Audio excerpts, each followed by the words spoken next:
Olá pessoal, aqui é o professor Bruno Oliveira e é com muita alegria, com muita satisfação que nós iniciamos hoje, dia 17 de novembro de 2021, a nossa primeira aula do curso Direito Eleitoral da Prática à Teoria, 600 questões. Esse curso ele está sendo feito com muito carinho, com muito cuidado, observando todas as mudanças eleitorais que nós tivemos nesses últimos 2 anos, principalmente o nosso foco para 2021, uma vez que nós tivemos uma reforma eleitoral neste ano. O nosso curso de questões comentadas, por que ele chama da prática à teoria? Porque a partir de questões nós vamos para a teoria. Muitos têm me questionado, professor, mas eu não conheço direito eleitoral, estou começando agora, você me indica esse curso? Você vai perceber nesta aula como que funciona. Algumas questões são elaboradas, criadas pela Banca Bruno Oliveira, portanto são questões inéditas, e outras questões de diversas bancas. Banca Sebrasp, Fundação Carlos Chagas, FCC, Consulplan, AOCP, enfim, todas as bancas que porventura já cobraram direito eleitoral, já criaram concursos, que exigiram o direito eleitoral no seu edital. Então, nesta primeira aula, por exemplo, nós trabalharemos com o tema conceitos, fontes e princípios do direito eleitoral. Nesta primeira aula são 15 questões. Ela está sendo disponibilizada de forma gratuita para todo mundo, para vocês conhecerem as aulas. A partir da segunda aula, todas as aulas somente para os alunos que adquirirem o curso. Aproveitem que o valor está ainda valor de lançamento, ok? Nesta primeira aula, então, nós resolveremos 15 questões sobre conceitos, sobre fontes e sobre princípios do direito eleitoral. Aquilo que de fato é importante para a sua prova. Tudo bem?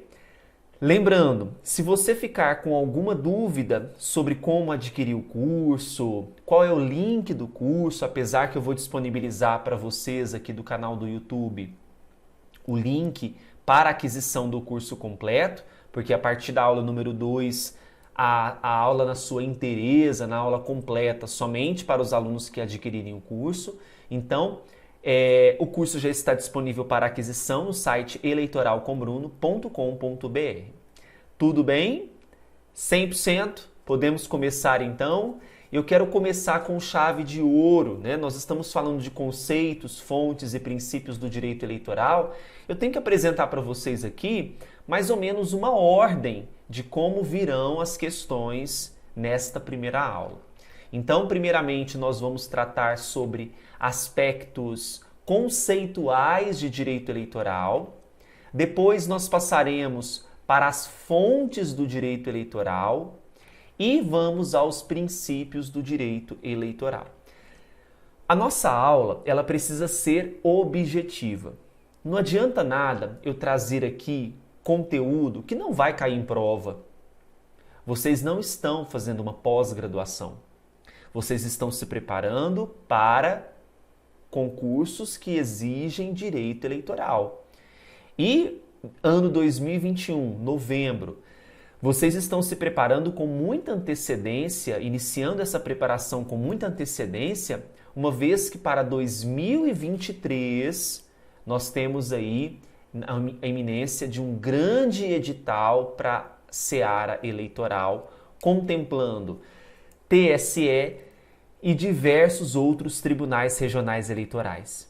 Certo? Então, só para vocês observarem aqui, esse é o nosso cronograma da nossa aula. Falaremos então sobre o conceito de direito eleitoral, sobre as fontes do direito eleitoral e sobre os princípios do direito eleitoral. Bora começar? Olha só a nossa primeira questão da aula. Uma questão mais introdutória, porque eu preciso apresentar para vocês o que é o direito eleitoral, A gente vai refazer a questão, vamos responder a questão e vamos ver qual foi o nosso problema aqui e partir para a teoria.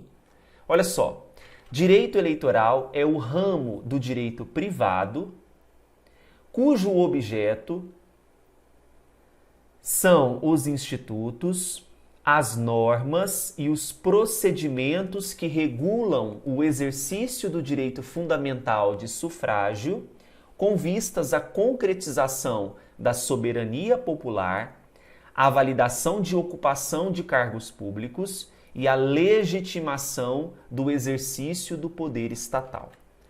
Bom, quando nós estudamos direito eleitoral, assim como outros ramos do direito, direito constitucional, direito civil, direito administrativo, direito penal, nós precisamos classificar esses ramos do direito em direito público, onde nós temos uma presença muito forte do Estado regulando as ações, e o direito privado, onde as partes, através de direitos que são muitas vezes disponíveis, vão observar aqui as devidas regulações.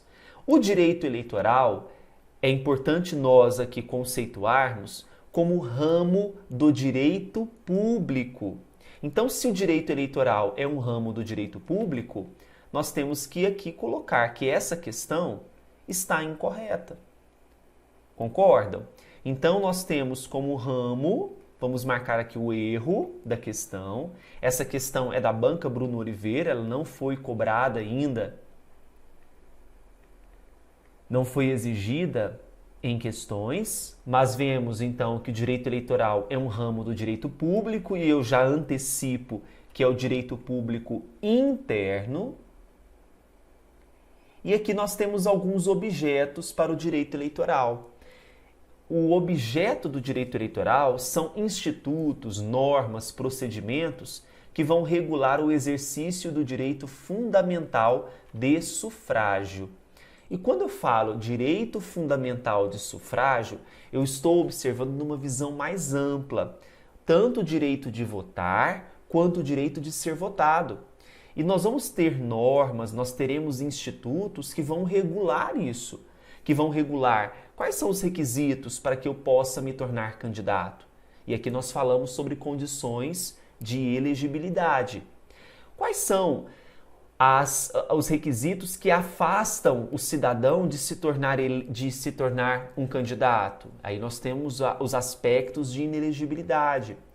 Como que eu faço para poder votar? Existem procedimentos que precisam ser seguidos para o alistamento eleitoral. Então, o direito eleitoral, ele vai instituir, ele vai colocar como objeto institutos, normas e procedimentos que vão, de fato, regular o exercício do direito fundamental de sufrágio com vistas à concretização da soberania popular. Por quê? O poder, eu quero até anotar isso daqui. O poder, vamos anotar. Então, vamos grifar aqui soberania popular. O poder emana do povo. O poder está na mão do povo. Na hora que ele vota, na hora que esse povo escolhe os seus representantes, hoje, por exemplo, nós temos que a nossa democracia é uma democracia considerada semidireta. Por quê? Eu tenho mecanismos de participação direta, como plebiscito, referendo, iniciativa popular, e o eleitor ele também comparece às urnas para escolher os seus representantes. Isso nós vamos observar na aula número 2, quando a gente começar a discutir direito eleitoral constitucional. Tá bom? Então, voltando à questão, validação de ocupação de cargos públicos, claro, né? Se ocupa-se um cargo público, o direito eleitoral é responsável por validar que aquela ocupação ela aconteceu de forma regular. E a legitimação, vejam só, a legitimação do exercício do poder estatal. Certo? Bom, A questão estava incorreta porque considerou o direito eleitoral como ramo do direito privado. Não é, é ramo do direito público interno. O direito eleitoral vai apresentar também para nós normas de natureza cogente ou imperativas. Essas normas, por exemplo, a Lei das Eleições traz várias disposições de como vai acontecer as eleições.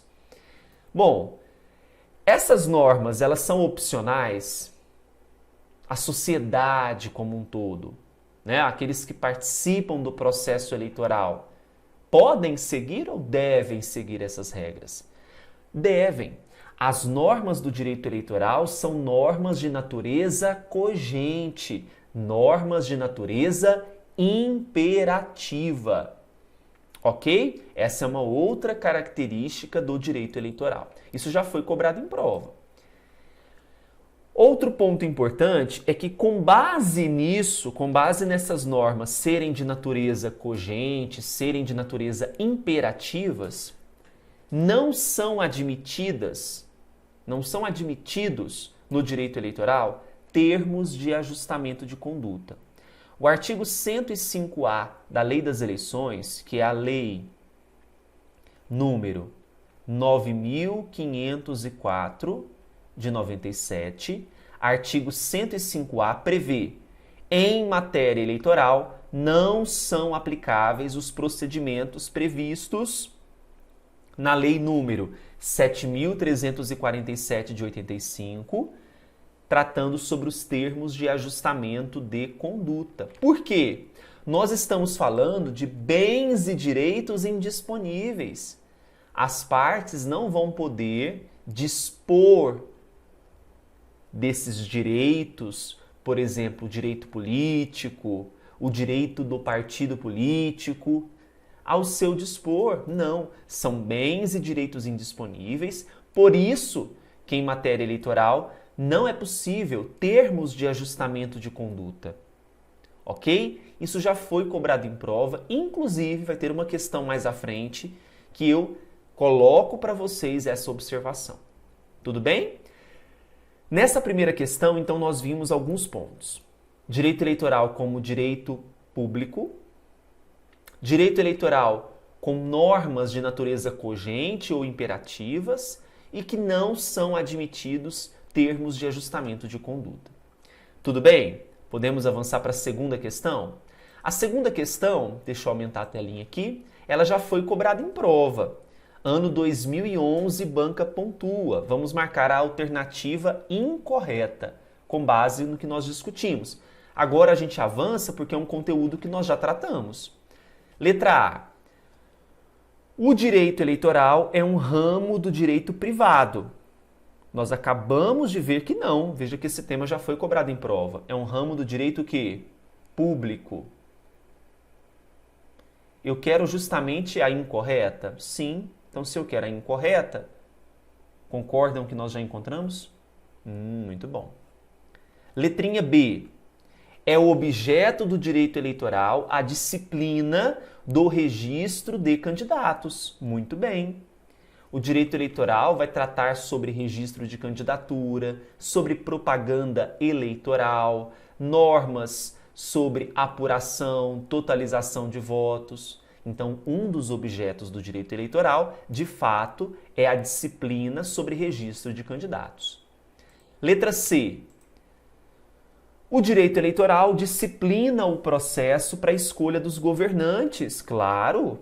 Então, eu quero saber, por exemplo, como que se dá uma eleição de presidente, governador, prefeito? Tem segundo turno em todos os municípios?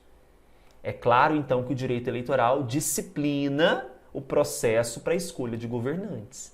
Está dentro do escopo desse ramo do direito eleitoral. Certo? Letra D. Compete privativamente à União legislar sobre direito eleitoral. Essa letra D é até o objeto da próxima aula, onde nós vamos falar de quem é a competência para legislar sobre direito eleitoral. E a competência para legislar sobre direito eleitoral é da União. Estados não terão competência para legislar sobre direito eleitoral. Guardem isso, certo? A letra D, então, está correta? Está. Eu quero a errada. Nós já encontramos que a incorreta é a letra A. Deixa eu usar até uma outra cor aqui para sinalizar para vocês que o gabarito é a letrinha A. Ok? Podemos passar para a próxima questão, número 3. Agora é um novo tema que nós vamos tratar. Veja só essa questão cobrada no ano de 2014 pela banca Fundep. Nós vamos falar agora sobre o direito eleitoral independente. Assim como o direito constitucional, o direito administrativo, o direito eleitoral ele possui algumas características que o torna independente frente às outras disciplinas. Ok? Vamos ver a questão. Independente e próprio, com autonomia científica e didática, o direito eleitoral está encarregado de regulamentar os direitos políticos dos cidadãos e o processo eleitoral, cujo conjunto de normas destina-se a assegurar a organização e o exercício de direitos políticos, especialmente os que envolvam votar e ser votado. Por que eu trouxe essa questão? Porque nesta questão nós vamos falar sobre autonomia. E quando eu falo sobre autonomia, a questão ela trouxe duas autonomias apenas. A científica, então direito eleitoral como ciência possui essa autonomia própria, e didática. Nós estamos estudando neste momento direito eleitoral. Eu tenho direito eleitoral nas universidades.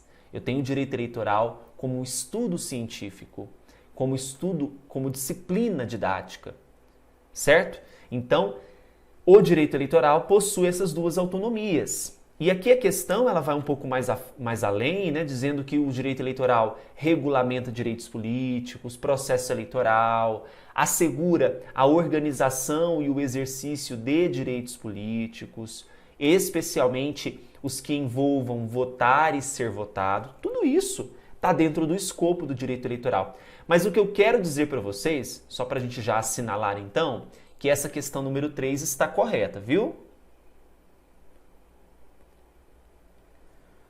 O direito eleitoral possui autonomia legislativa. Sabe como? Existem leis próprias.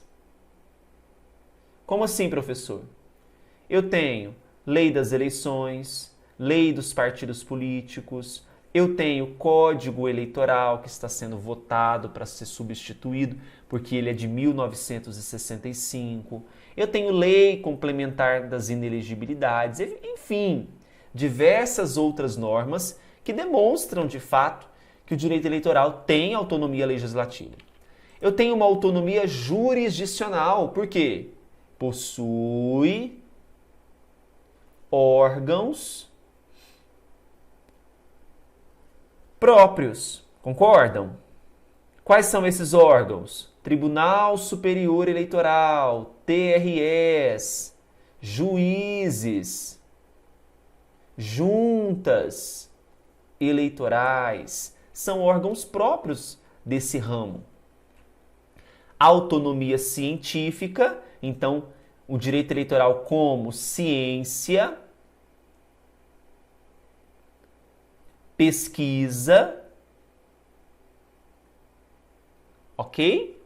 Autonomia acadêmica, e nessa autonomia acadêmica nós temos ainda terminológica. A acadêmica, leiam como didática.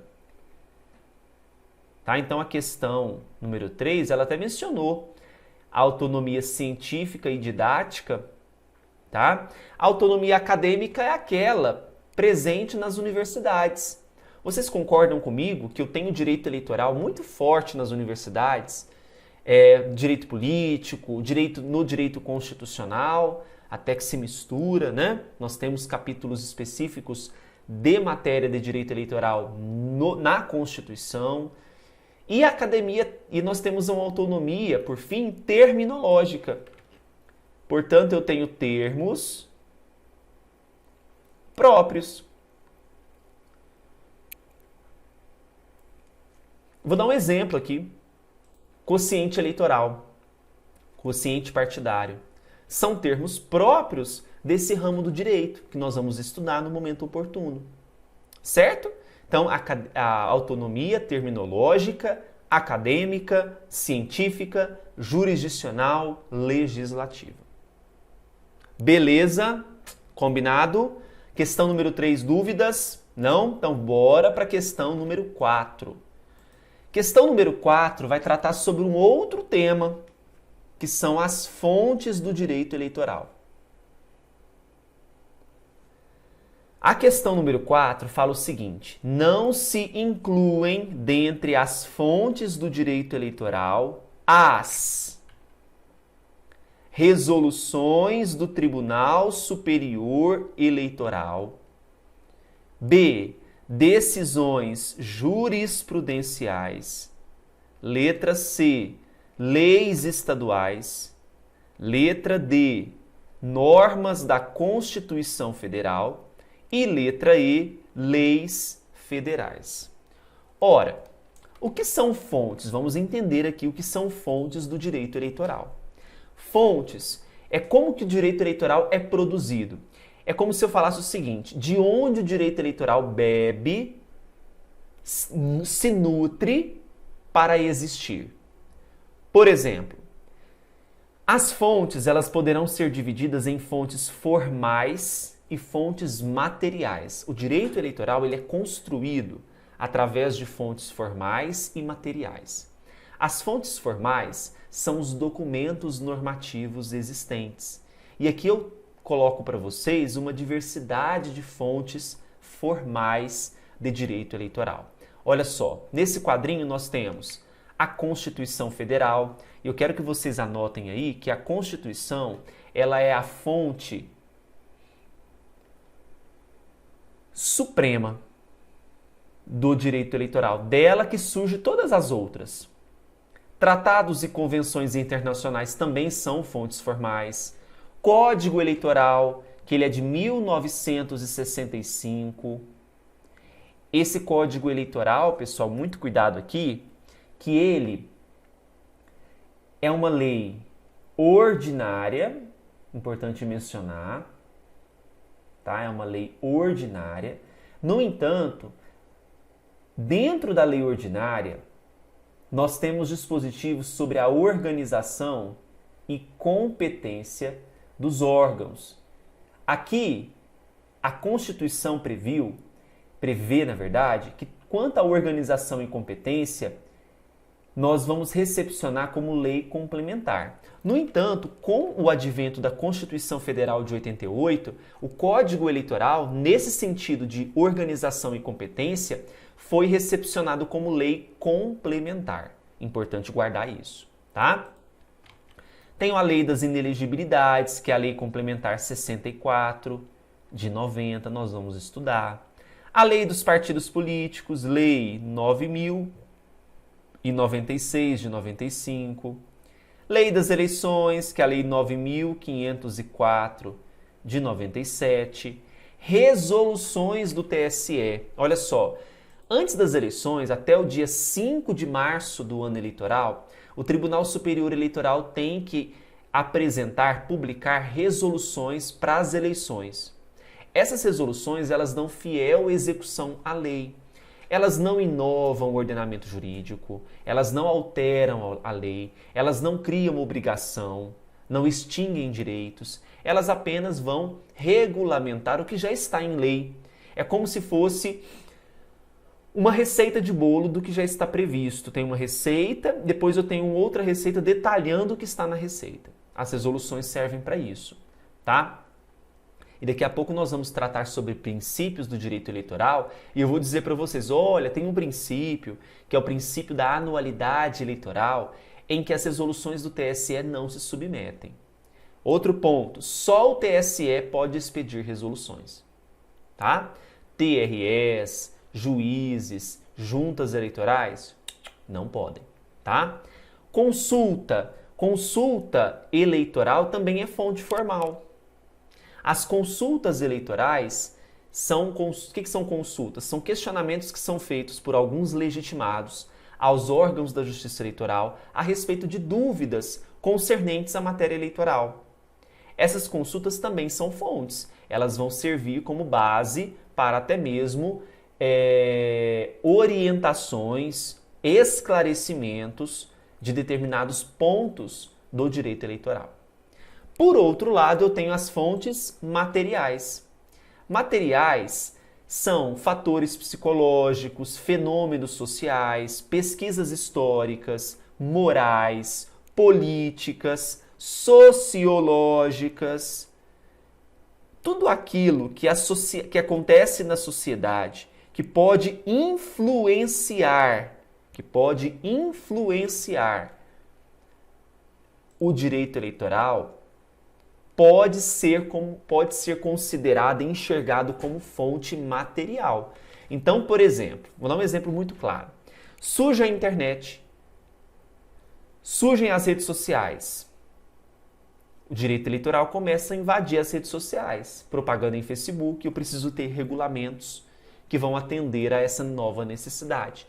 Veja que é um fenômeno social, uma alteração da sociedade que fez com que nós tivéssemos alterações na legislação. Certo? Outro ponto. Dentro das fontes formais, eu ainda tenho que dividir, deixa eu aumentar a telinha aqui, em fontes diretas e fontes indiretas. Diretas e indiretas. Professor, mas o que são as fontes diretas? Pessoal, fontes diretas, simples, é onde eu encontro direito eleitoral na veia. Você consegue ver ali, isso é matéria de direito eleitoral. Isso foi criado para regular a matéria de direito eleitoral. Pois bem, vejam, Constituição Federal é fonte direta, Código Eleitoral, Lei das Inelegibilidades, Lei das Eleições, Lei dos Partidos. Agora, resoluções do TSE, consultas, também são fontes diretas. Apesar que eu vou até usar um asterisco, não é asterístico, hein? Aqui nesses dois pontos. Por quê? Porque é o seguinte, tanto as resoluções quanto as consultas, nós temos divergência, tá? Tem alguns autores que colocam como indiretas. Nas indiretas, eu vou ter aqui o Código Civil. Então, eu tenho Código Civil, Código de Processo Civil, Código Penal, Código de Processo Penal. Essas normas, esses códigos não foram criados para regular a matéria de direito eleitoral, mas em determinados casos concretos, por omissão da própria lei eleitoral, eu tenho que ir lá nesses dispositivos, nesses códigos, enxergar, ok? Aquilo que de forma subsidiária, supletiva, possa atender às necessidades naquele caso concreto. Tudo bem? Pois bem, analisando a questão número 4, então, não se incluem dentre as fontes do direito eleitoral. Resoluções são? São. Decisões jurisprudenciais. Bora aumentar aqui nossa teoria. Jurisprudências também. Leis estaduais. Não existem leis regulando matéria eleitoral. Normas da Constituição. Olha ela aqui. Correto. Leis federais. Sim. Lei dos partidos, lei das eleições, tudo isso é lei federal. Então, qual é a única que não se inclui dentre as fontes? É a letra C de casa. Tá bom? Podemos avançar? Próxima questão, número 5. A necessidade de que, de tempos em tempos, os mandatos políticos devem ser revogados com a realização de novas eleições tem por fundamento qual princípio eleitoral? Agora, eu vou apresentar para vocês uma série de questões sobre princípios, aspectos principiológicos. Alguns a gente vai dar maior destaque e outros não, porque não há necessidade. Nessa questão número 5, eu quero saber o seguinte, olha, nós votamos de tempos em tempos, certo? Não há aquela perpetuação no poder, isso é uma característica do regime democrático. Essa escolha, esses mandatos que são temporários, essas eleições que são frequentes. Os mandatos políticos, eles devem ser revogados com a realização de novas eleições. Tem por fundamento qual princípio? Olha, eu vou apresentar alguns para vocês aqui. Vocês acham que é o princípio da legalidade? Ou é o princípio da moralidade? Ou republicano? Ou ainda o da separação de poderes? Ou do pluralismo político? O da legalidade, só para a gente entender, o que diz o princípio da legalidade? Que aquele ato, aquela conduta, ela tem que estar prevista em lei. Tem a ver com o que nós estamos discutindo aqui na questão? Não. Moralidade, nós temos que observar princípios morais, boa-fé, condutas de acordo com aquilo que é certo, né? Esse é o entendimento, a compreensão de moralidade. Princípio republicano, nós vivemos numa república. E as características da república são justamente, uma das características, claro, são essas que estão apresentadas aqui na questão número 5. Nós temos perpetuação no poder, mandatos que são ilimitados por tempo indeterminado? Não. No Brasil, 4 anos. Para qualquer cargo, exceto o senador, que são 8 anos. Ok? Além disso, nós temos eleições que são corriqueiras, que são frequentes. Então, eleições, novas eleições, que, olha, encerrou aquele mandato, um ano antes teve encerrou aquele mandato, tivemos eleição para que o sucessor possa preencher aquele mandato, que está vago por conta do término do mandato do antecessor. Então há essa característica muito forte no princípio, na República Federativa do Brasil, o nome já fala, República Federativa do Brasil. Nós estamos diante, então, de uma das características dessa república. Separação dos poderes. Quando eu falo separação dos poderes, eu estou separando em legislativo, executivo, judiciário. Não é o objetivo da questão. Pluralismo político. Uma das marcas do Brasil é o pluralismo político, a diversidade de ideias. Tem alguma coisa a ver com o que está previsto na questão número 5? Não. A única alternativa que tem a ver com essa realização de novas eleições, quando o mandato político ele é revogado, essa periodicidade, vamos anotar? Então, olha só, periodicidade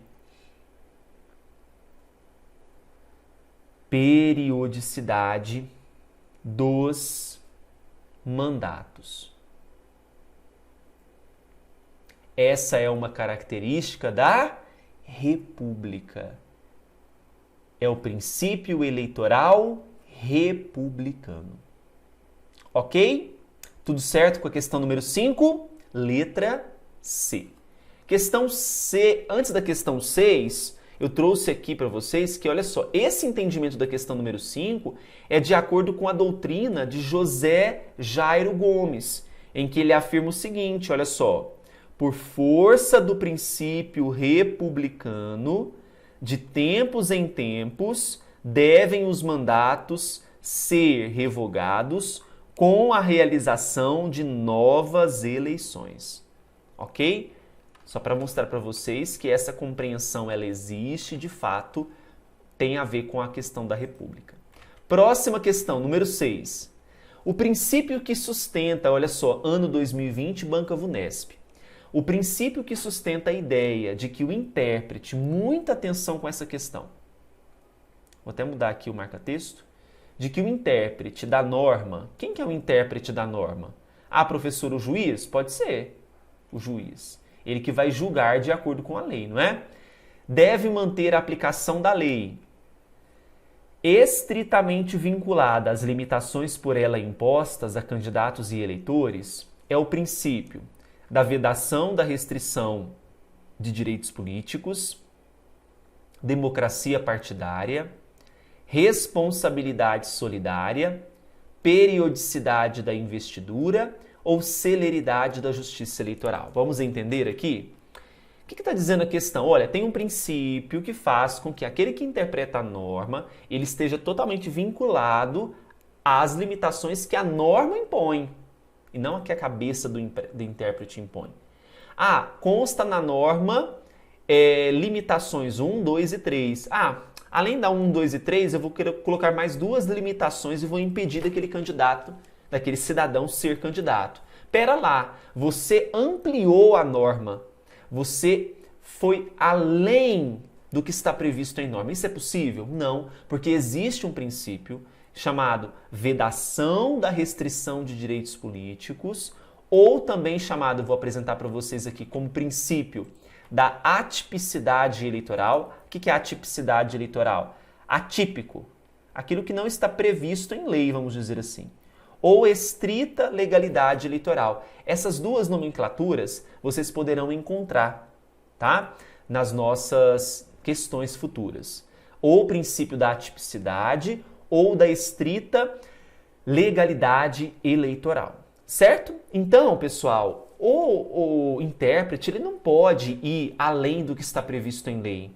Principalmente quando vai estabelecer, por exemplo, direitos políticos, existe uma restrição, ele quer ir além daquela restrição. Não, o princípio que veda a restrição de direitos políticos.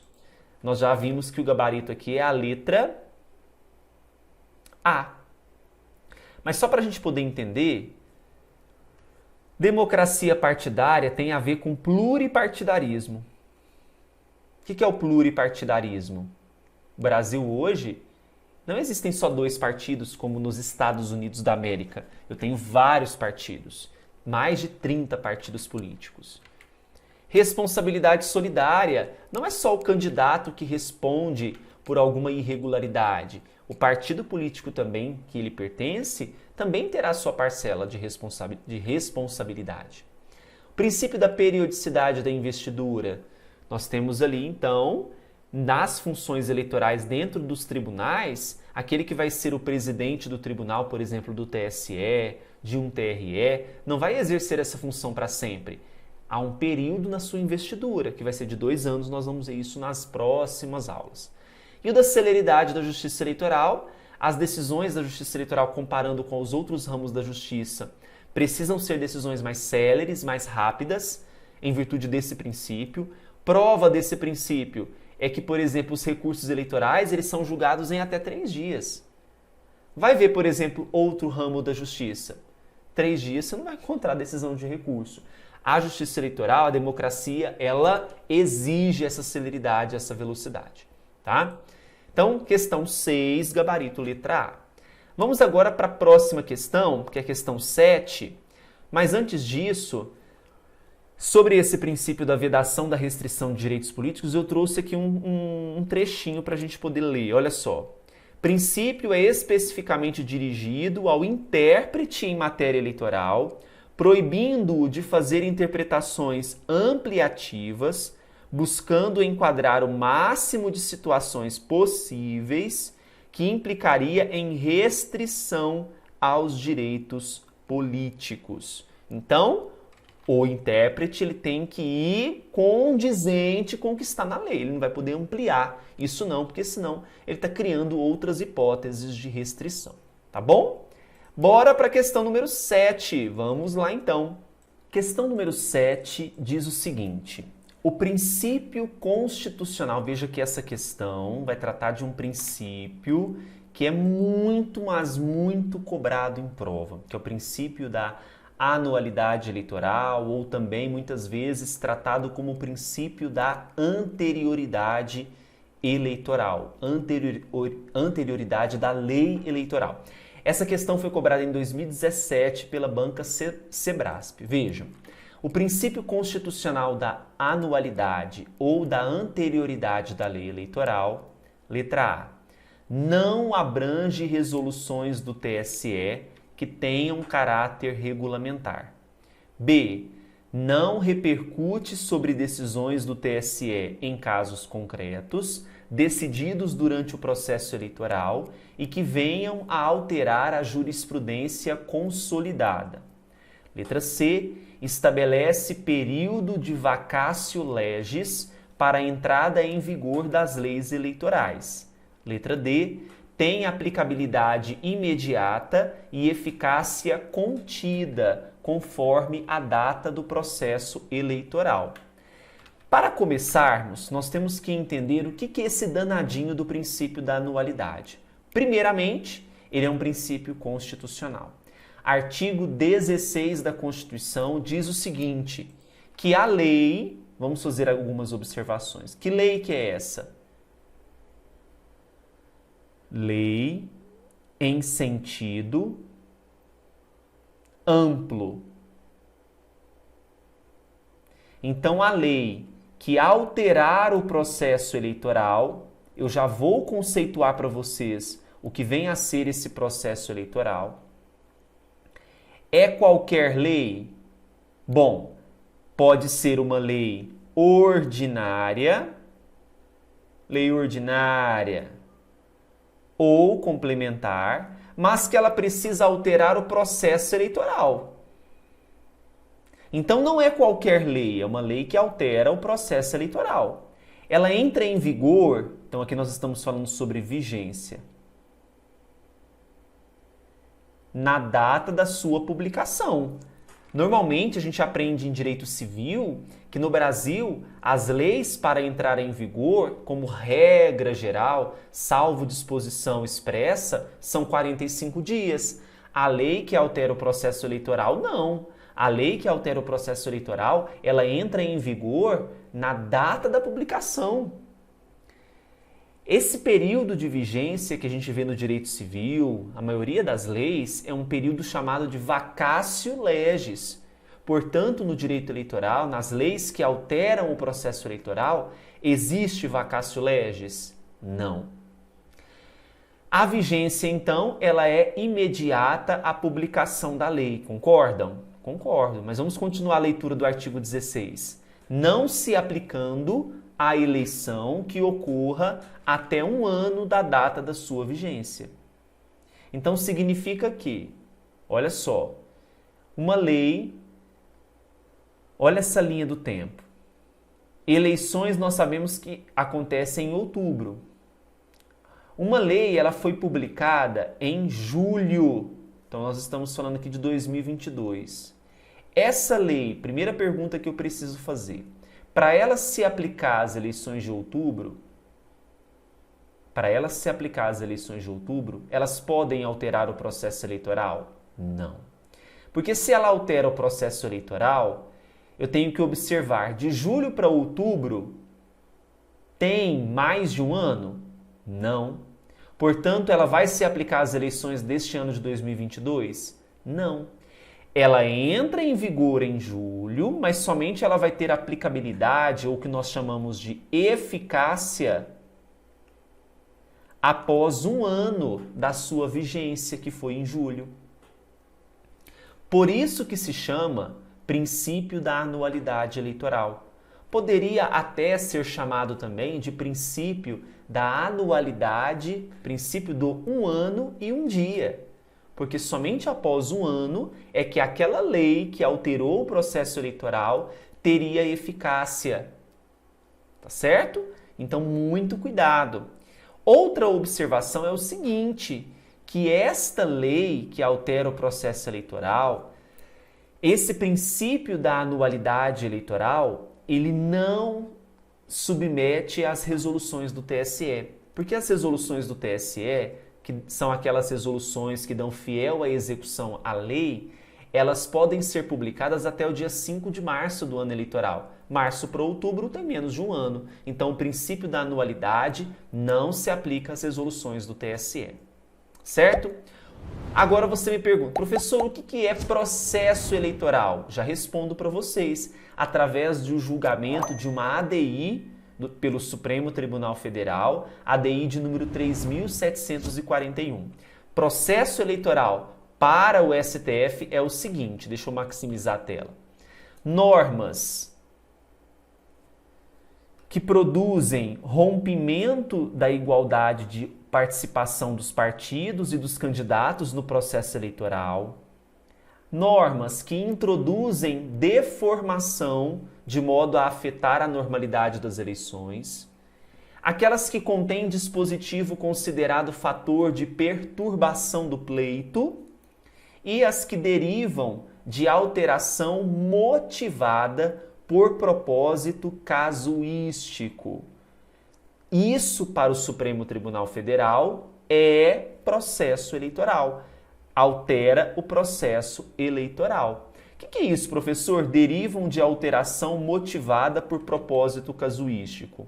Ou seja, é criada uma lei para beneficiar uma pessoa X, um partido Y, um caso específico, um propósito casuístico. Não é de maneira genérica. Eu estou querendo beneficiar alguém. Isso também significa alterar o processo eleitoral. Certo? Com isso, eu consigo voltar agora à questão e respondê-la. Vamos à questão número 7.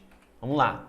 Então, esse princípio constitucional significa, ou traz, não abrange resoluções do TSE que tenham caráter regulamentar.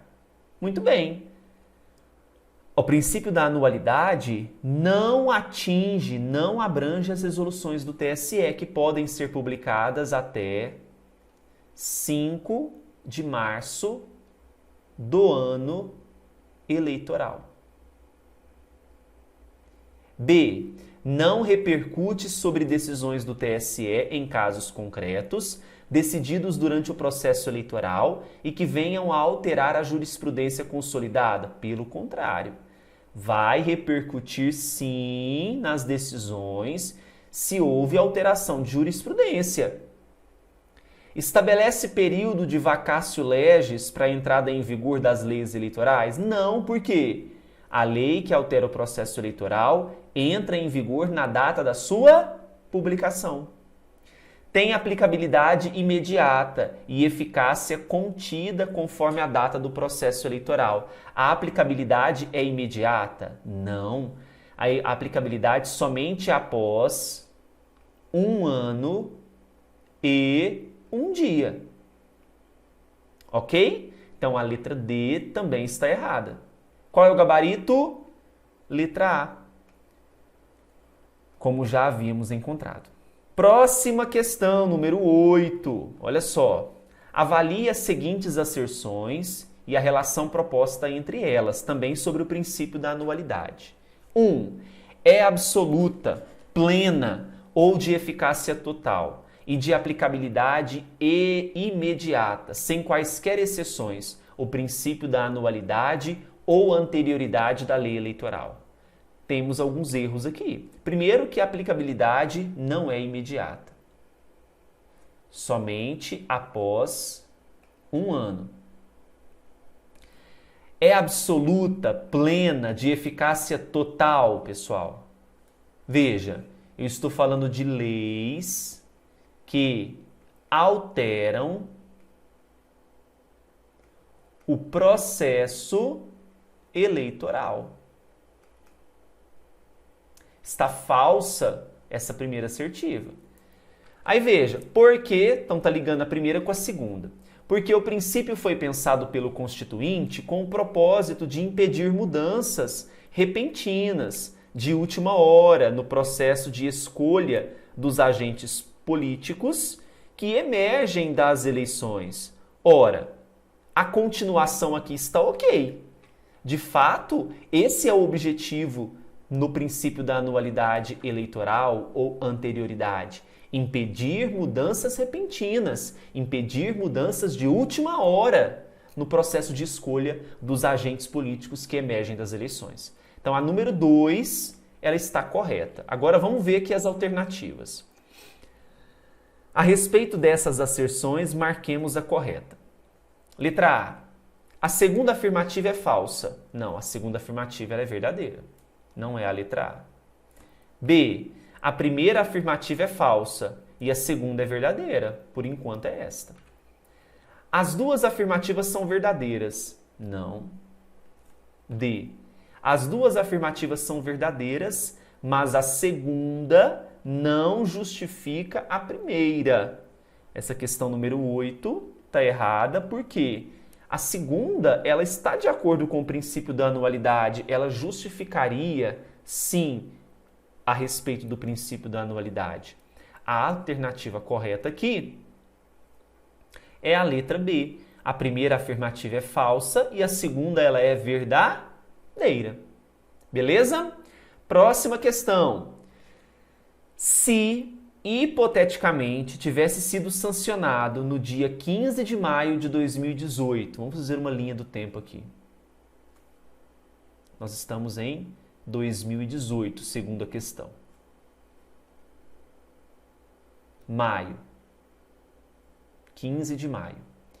Um projeto de lei que alterasse a lei das eleições, que estabelece normas gerais para as eleições no Brasil, modificando em larga medida a disciplina da propaganda eleitoral. É correto dizer que essa nova lei, veja, gente, alterou dispositivos sobre propaganda. Veja que até a questão colocou, modificou em larga medida. Isso é alteração do processo eleitoral? É. O princípio da anualidade entraria nessa jogada? Sim, claro que sim. Então vamos às alternativas. É correto dizer que a nova lei A. Não poderia ser aplicada às eleições de outubro de 2018 em razão da incidência do princípio da lisura das eleições? O princípio da lisura das eleições tem muito a ver com o princípio da legalidade. Realizar as ações eleitorais de acordo com o que é correto, com o que é certo, com o que está previsto em lei. Mas não é essa a justificativa, né? Letra A está falsa. Letra B. Poderia ser aplicada às eleições de outubro de 2018 em razão da incidência do princípio da democracia? Não, a gente já falou que não poderia ser aplicada. Letra C. Não poderia ser aplicada às eleições de outubro de 2018 em razão da incidência do princípio da anualidade eleitoral. Pimba! Esse é o gabarito da questão. Muito fácil. Vamos ver as outras alternativas. D.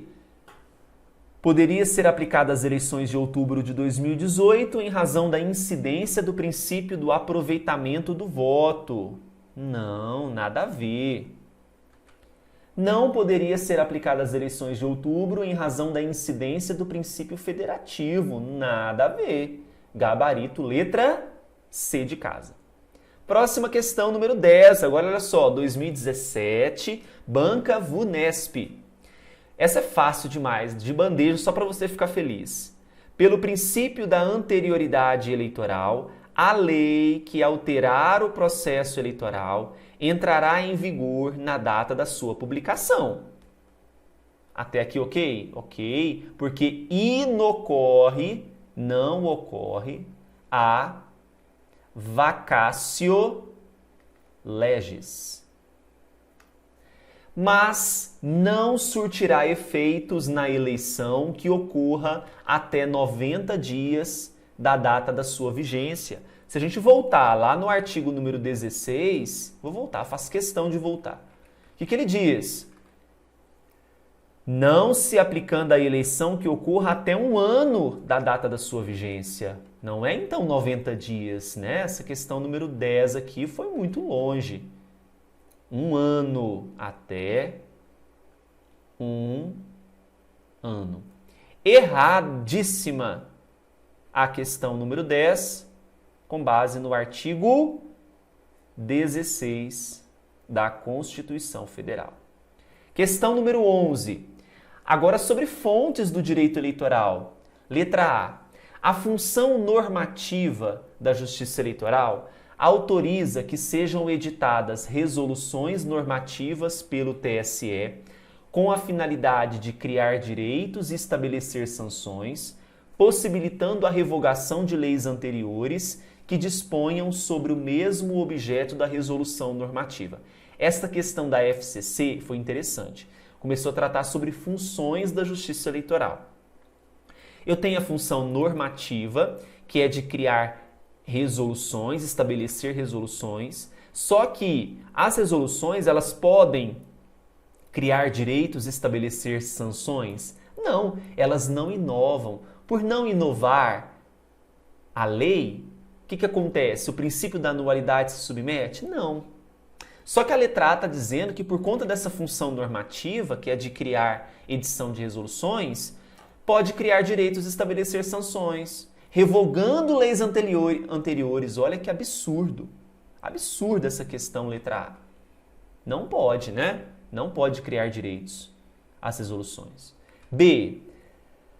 Já vimos, as normas eleitorais devem ser interpretadas em conjunto com o restante do sistema normativo brasileiro, admitindo-se a celebração de termos de ajustamento de conduta previstos na Lei 7.346, que disciplina a ação civil pública, desde que os partidos políticos transigam exclusivamente sobre as prerrogativas que lhes sejam asseguradas. Falso!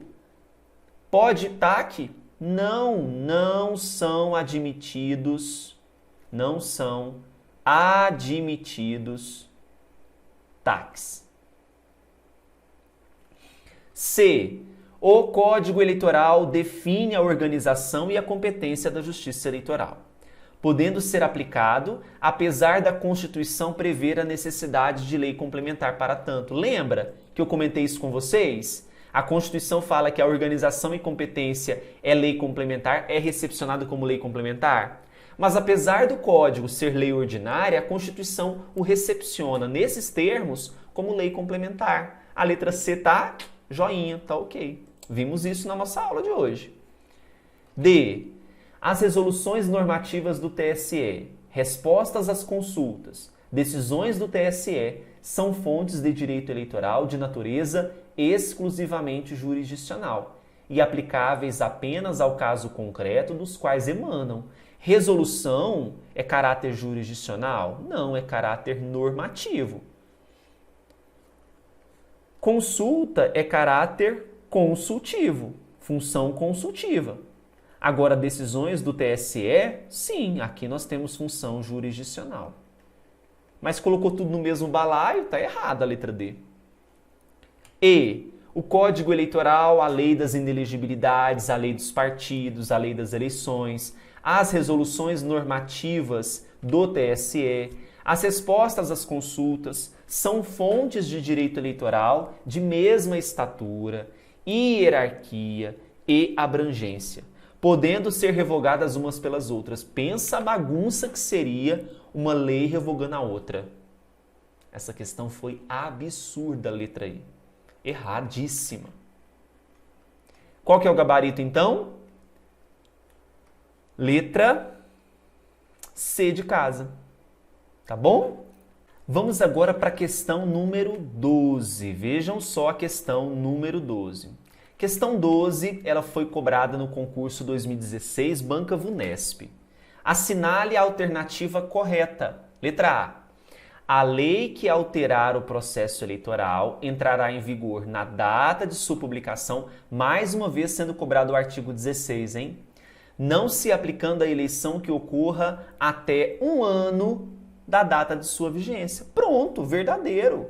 É a literalidade do artigo 16, o princípio da anualidade eleitoral. B. As leis e os regulamentos que alterarem o processo eleitoral somente entrarão em vigor um ano após sua promulgação. Falso. Lei, não regulamentos, entram em vigor na data da publicação. C. A lei que alterar o processo eleitoral entrará em vigor na data da publicação, aplicando-se à eleição que ocorra até um ano da data de sua vigência. O aluno que lê com pressa e errar, hein? Não se aplicando. Veja que a questão letra C12 diz aplicando-se. D. As leis e os regulamentos que alterarem o processo eleitoral entrarão em vigor na data da sua publicação, aplicando-se à eleição que ocorra até um ano da data da sua vigência. Parecida com a letra C, tem dois erros. Na verdade, não se aplica e não é leis e regulamentos, só leis. Agora vamos para a letra E. A lei que alterar o processo eleitoral entrará em vigor imediatamente após sua promulgação. A vigência, ela é imediata à publicação. Tá? Ela entra em vigor na data da publicação. Só a eficácia é que é após um ano. Falsa letra E. Gabaritoto. Letra A de Amora. Questão número 13. FEPESE 2015. Assinale a alternativa que indica corretamente o princípio eleitoral em que a lei que alterar o processo eleitoral... Ah não, professor, de novo. Por quê? Por que de novo? Porque é um princípio que cai muito em prova. Você não pode ir para a prova sem saber princípio da anualidade eleitoral. Estou mostrando para vocês que cai demais, tá? Dentre os princípios. Então, assinale a alternativa que indica corretamente o princípio eleitoral em que a lei que alterar o processo eleitoral entrará em vigor na data da sua publicação, não se aplicando à eleição que ocorra até um ano da data da sua vigência. Que princípio que é esse? Da legalidade eleitoral, da celeridade, da anualidade, da democracia representativa ou da irrecorribilidade das decisões eleitorais. E aí? Fácil demais da conta, não é mesmo? Artigo número 16 da Constituição, princípio da anualidade eleitoral. Questão número 13, gabarito letra C. Bora para a questão 14. Em relação à legislação eleitoral, marquemos a correta. Letra A. O Código Eleitoral é a legislação central do regime jurídico eleitoral, sendo as demais legislações acessórias naquilo em que ele for omisso. Lembra que eu falei para vocês quando a gente está falando sobre fontes, que na verdade a fonte central, a fonte suprema é a... Muito bem, Constituição Federal, não é o Código Eleitoral. Falsa letra A. Letra B. A lei que alterar o processo eleitoral deve respeitar a regra da anualidade eleitoral. Falamos disso agora. Com certeza, letra B, verdadeira. É inaplicável, dentro do sistema processual eleitoral, qualquer disposição do Código de Processo Civil em razão da sua incompatibilidade com o que dispõe o Código Eleitoral. Falso. Lembra que eu dividi as fontes formais em fontes diretas e indiretas? O direito eleitoral pode ir no Código de Processo Civil de forma supletiva, subsidiária, quando a própria legislação eleitoral não atende de forma completa. Então está errada a letra C quando fala que é inaplicável a disposição do CPC. D. A cada eleição será publicada pelo TSE lei específica dispondo a respeito do pleito. Pleito, leia-se aqui, eleição. Claro que não, né, gente? O que nós vamos ter a cada eleição é a publicação de resoluções. A lei, imagina se cada eleição tivesse uma lei. É óbvio que a legislação eleitoral sempre tem reforma, né? Mas são alterações pontuais, não são leis novas. Falsa letra D. E, além das disposições constitucionais, somente lei complementar pode dispor acerca de matéria eleitoral? Não. Eu tenho, por exemplo, a Lei das Eleições, que é uma lei ordinária. A lei dos partidos políticos não é lei complementar, também lei ordinária. Falsa letra E, claro, não é só lei complementar que pode dispor. Qual é o gabarito da questão 14? Letra B. Muito bem, agora nós vamos para a nossa última questão da primeira aula. Espero que vocês estejam gostando. Se ficou com dúvida em alguma questão, me mande pelo Instagram, @professorbrunoeleitoral, tá bom? Questão número 15.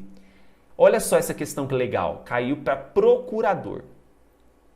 Ao julgar o recurso extraordinário eleitoral número 633.703, em 23 de março de 2011, o STF entendeu que a Lei Complementar 135 de 2010, Lei da Ficha Limpa, não deveria ser aplicada às eleições de 2010 por desrespeitar o artigo 16 da Constituição. Vocês sabem que esse artigo 16 é o princípio da anualidade.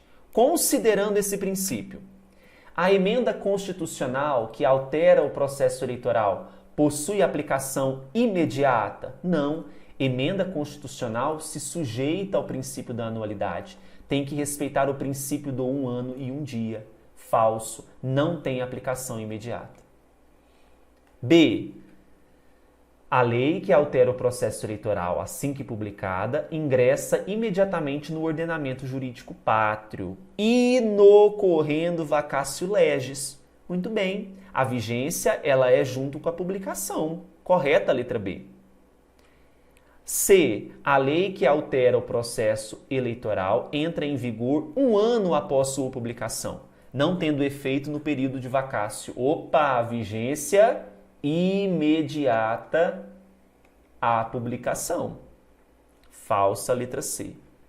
A incidência da anualidade em relação à lei que altere o processo eleitoral dependerá de ponderação no caso concreto, por tratar-se de um princípio. Não. Aqui é interessante esse questionamento. O princípio da anualidade eleitoral, ele não vai depender de aplicação ou em um determinado caso concreto ou não.